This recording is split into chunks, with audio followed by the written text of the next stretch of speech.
Akot one विभाग द्वारा खेत तालाब निर्माण कार्य में उपयोग किए गए वाहनों को जब्त कर नीलामी की प्रक्रिया शुरू की गई थी। इस कार्रवाई के खिलाफ हाईकोर्ट ने हस्तक्षेप करते हुए ट्रक और पॉकलैंड को छोड़ने के आदेश जारी किए हैं।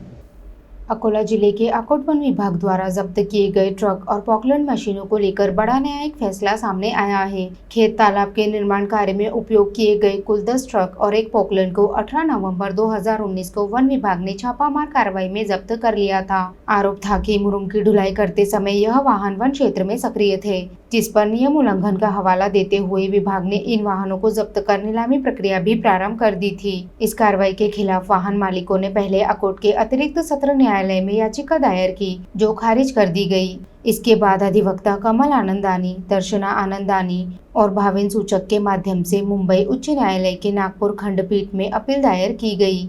इस याचिका पर न्यायमूर्ति नितिन सांभरे और न्यायमूर्ति वृषाली जोशी की खंडपीठ में सुनवाई हुई। याचिकाकर्ताओं की ओर से बताया गया कि खेत तालाब निर्माण के लिए सुधीर कंस्ट्रक्शन कंपनी को वैध ठेका दिया गया था।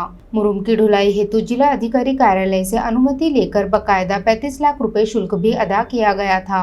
जब्त किए गए वाहनों में वन विभाग की कोई संपत्ति न होने की भी दलील की गई। इसके उत्तर में वन विभाग ने दावा किया कि इन ट्रकों में विभिन्न प्रजातियों के 28 वृक्ष पाए गए थे, जो जलावन में प्रयोग किए गए। दोनों पक्षों की दलीलें सुनने के पश्चात न्यायालय ने वाहन मालिकों को राहत देते हुए जब्त किए गए सभी ट्रक और पॉकलैंड को तत्काल रिहा करने के आदेश दिए। यह निर्णय उस स्थिति में महत्वपूर्ण माना जा रहा है जहां आमतौर पर वन विभाग की कार्रवाई के बाद वाहन छूटना मुश्किल होता है। सूत्रों के अनुसार ऐसे मामलों में 98% वाहन रिहा नहीं किए जाते, किंतु इस मामले में उच्च न्यायालय का निर्णय वाहन मालिकों के लिए बड़ी राहत बनकर सामने आया है। इससे संबंधित हलकों में यह निर्णय चर्चा का विषय बना हुआ है।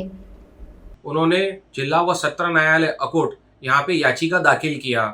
उनकी याचिका वहाँ पे रिजेक्ट हुई। उसके विरुद्ध में उन्होंने नागपुर हाईकोर्ट में याचिका दाखिल किया, जिसका 22 अप्रैल 2025 को अभी निकाल आया, जिसमें हाईकोर्ट ने प्राधिकृत अधिकारी का जो आदेश था, जिसमें उन्होंने गाड़ी जब्त किया, सीज किया और कन्फिस्केशन के बाद में उसको सेल का ऑर्डर किया, वो ऑर्डर को रद्द किया और सारे पिटिशनर्स की गाड़ी और पॉकलैंड को उन्होंने सुपुर्दनामे में छोड़ने का आदेश दिया।